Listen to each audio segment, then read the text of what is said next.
प्रिय विद्यार्थियों, इस वीडियो में हम बात करने वाले हैं सीजी बोर्ड कक्षा 10वीं गणित के अध्याय 8 बैंकिंग और कराधान, जिसमें से 5 नंबर के क्वेश्चंस हर साल बोर्ड परीक्षा में पूछे जा रहे हैं। पिछले साल के अगर क्वेश्चंस पेपर देखे जाएं तो सावधि खाते से मिश्र धन की गणना और आवर्ती खाते से मिश्र धन की गणना लगभग हर साल रिपीट हो रहा है और इस साल भी ऐसा लगता है कि ये क्वेश्चंस आ सकता है। तो आज हम इस वीडियो में केवल फार्मूले नहीं बल्कि स्टेप बाय स्टेप वो तरीका जानेंगे जिनसे इस तरह के प्रश्नों से 5 में 5 नंबर पाया जा सके। तो चलिए हम आज का वीडियो स्टार्ट करते हैं। आप एंड तक वीडियो को ज़रूर देखें और वीडियो के एंड में आपको एक शॉर्ट ट्रिक बताया जाएगा जिनसे इन चैप्टर का फास्ट रिवीजन आप कर सकें। तो चलिए हम आज का वीडियो स्टार्ट करते हैं। चलिए हम यहाँ पे स्टार्ट करते हैं अपना पहला क्वेश्चन। एक व्यक्ति ने 20,000 रुपये एक वर्ष के लिए सावधि खाता में जमा करवाया। यदि ब्याज की दर 6% वार्षिक हो तो नियत तिथि पश्चात मिलने वाली धनराशि कितनी होगी यदि ब्याज छमाही संयोजित होता है। तो सबसे पहले आपको करना ये है कि प्रश्न को पढ़ने के बाद जो जो कंडीशंस दिए हुए हैं पहले आप वो लिख लीजिए। तो हल में हम सबसे पहले लिखते हैं, दिया है आपको यहाँ पर क्या क्या चीज़ें दी गई हैं। सबसे पहली चीज़ आपको दी गई है मूलधन जिसको हम पी से डिनोट करते हैं, मतलब जितनी राशि उसने जमा की, तो ये है आपका 20,000 रुपये। दूसरी चीज़ जो आपको दी हुई है वो दी हुई है दर जो है जिसको हम आर से डिनोट करते हैं वो है हमारे यहाँ पे 6% वार्षिक। तीसरी जो चीज़ दी हुई है वो है समय जिसे हम एन से डिनोट करते हैं, समय है हमारे पास 1 वर्ष। ठीक है, और एक कंडीशन जो इसमें दिया हुआ है वो कंडीशन क्या है, ब्याज की गणना।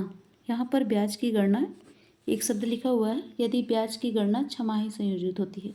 तो ब्याज की गणना कैसे संयोजित हो रही है, छमाही। यहाँ पर आप एक चीज़ ये ध्यान रखिएगा, यहीं पर अधिकांश स्टूडेंट गलत कर देते हैं। ब्याज की गणना जब छमाही होगी मतलब एक वर्ष में 2 6 माह आते हैं, तो उस स्थिति में आपको दर का आधा कर देना है, मतलब उस स्थिति में आपको दर में कितने का भाग दे देना है, 2 का। तो ये हो जाएगा 3% छमाही। और समय में आपको क्या करना है, 2 का गुणा कर देना है, तो ये हो जाएगा 2 छमाही। ये चेंजेस करने के बाद अब हम यहाँ पर लिख लेते हैं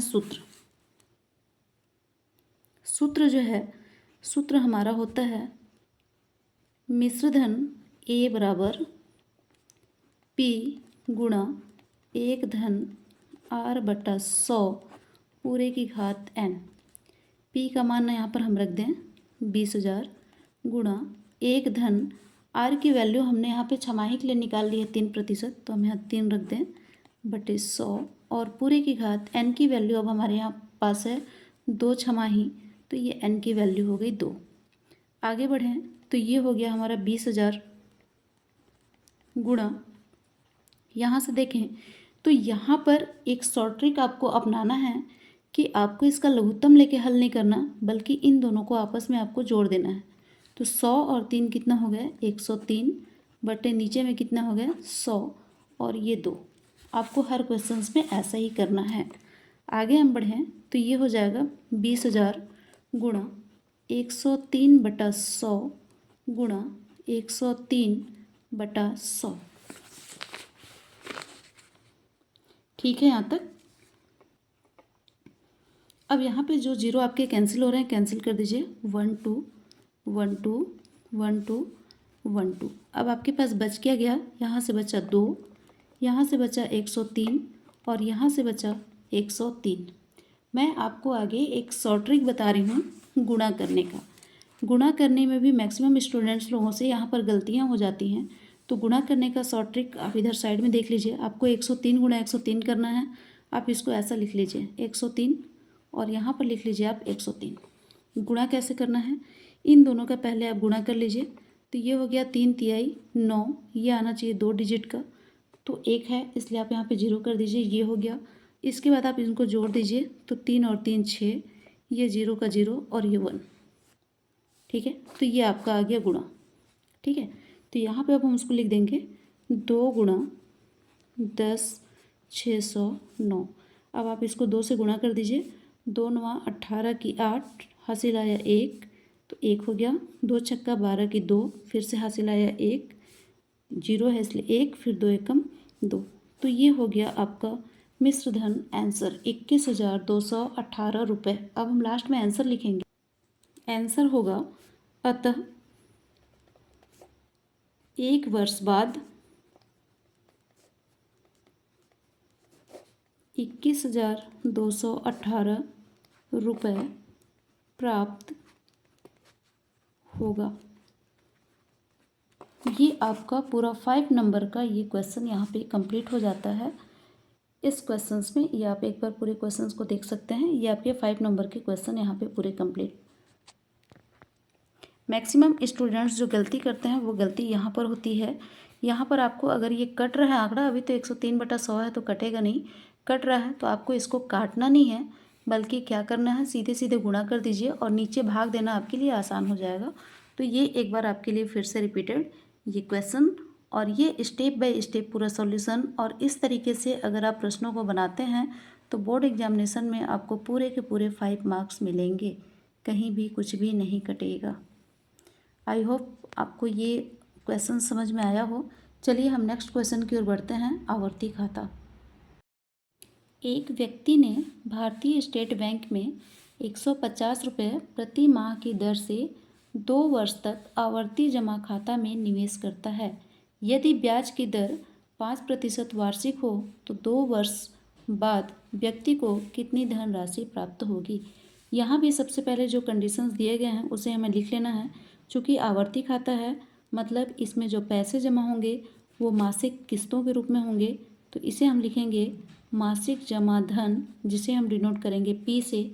पी बराबर दिया हुआ है आपका 150 रुपये। दूसरी कंडीशन जो आपको दी हुई है वह है आपका समय, जिसे हम डिनोट करेंगे एन से। एन बराबर दिया हुआ है 2 वर्ष। और तीसरा चीज़ दर आर बराबर दिया हुआ है 5% वार्षिक।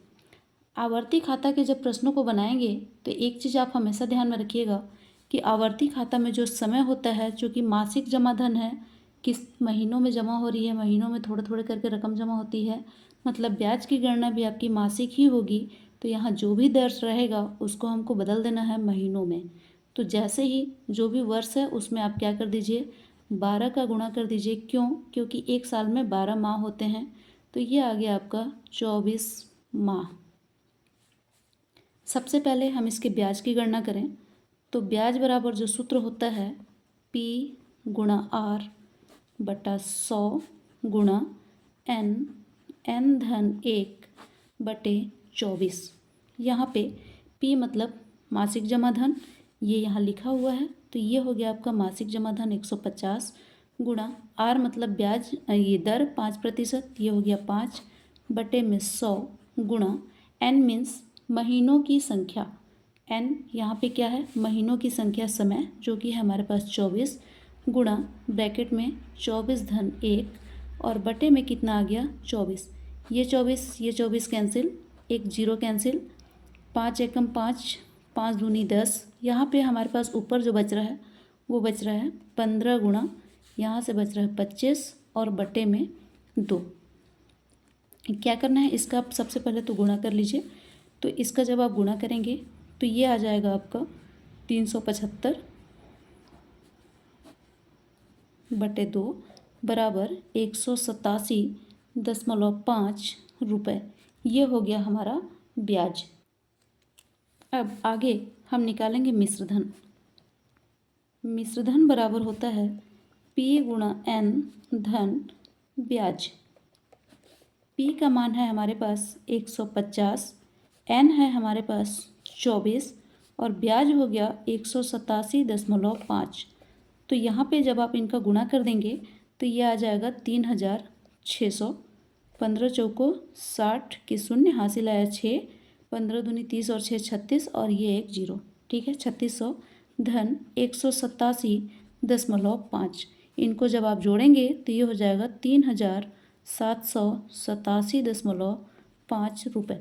यहाँ पर एक कॉमन मिस्टेक्स जो देखने को मिलती हैं योगफल में, बच्चे जनरली क्या करते हैं 3600 और 187 और 5 वो दशमलव को भूल जाते हैं और सीधे सीधे जोड़ना है, मतलब इस तरीके से इसको जोड़ देते हैं। तो ये ऐसा नहीं जोड़ना है। दशमलव की पहले की जो संख्याएं हैं वो पूर्ण संख्या के साथ जुड़ेगी, दशमलव की बाद संख्या बाद में ही रहेगी। इस बात का आप विशेष ध्यान दें, ये जनरली यहाँ पे गलतियाँ होता है। अब हम लास्ट में यहाँ पे आंसर लिखेंगे। अतः व्यक्ति को 2 वर्ष बाद 3787.5 रुपये प्राप्त होगा। ये होगा आपका आंसर। आप इस तरीके से स्टेप बाय स्टेप जब प्रश्न को बनाएंगे तो आपको बिल्कुल 5 में 5 नंबर मिलेगा, कहीं भी नंबर नहीं कटेंगे। तो आप स्टेप बाय स्टेप इस तरीके से प्रश्नों को बनाइए और अपनी तैयारी जारी रखिए। पूरे चैप्टर की अगर हम शॉर्ट समरी की बात करें तो सावधि खाता से मिश्रधन की गणना के लिए जो सूत्र है P गुणा 1 धन R बटा 100 की घात n। प्रश्न में यदि छमाही गणना आता है तो आपको दर का आधा कर लेना है और समय में 2 का गुणा कर देना है। अगर तिमाही गणना आता है तो दर में 4 का भाग दे देना है और समय में 4 का गुणा कर लेना है। अगर हम इसी तरीके से आवर्ती खाता की बात करें तो आवर्ती खाता के लिए जो सूत्र है P गुणा R बटा 100 गुणा n धन 1 बटा 24। मिश्रधन की बात करें तो P गुणा n धन ब्याज। इसमें आवर्ती खाता में जो समय दिया होगा वो समय आपको वर्ष के रूप में होगी, लेकिन आप जब प्रश्नों को हल करेंगे तो उस वर्ष को पहले आपको माह में कन्वर्ट करना होगा। इसके लिए जो भी वर्ष दिया है उसमें आप 12 का गुणा कर दीजिए और वो माह में परिवर्तित हो जाएगा। तो इस तरीके से जब आप अध्ययन करेंगे तो ये आपका पूरा चैप्टर यहाँ कंप्लीट हो जाएगा। नेक्स्ट वीडियो हमारा जो होगा वो त्रिकोणमिति अध्याय 9 के 5 नंबर के महत्वपूर्ण प्रश्नों को होगा। तो उसके लिए आप इस चैनल को फॉलो करें और अगर ये वीडियो आपको पसंद आई हो तो लाइक करें। Thank you and all the best.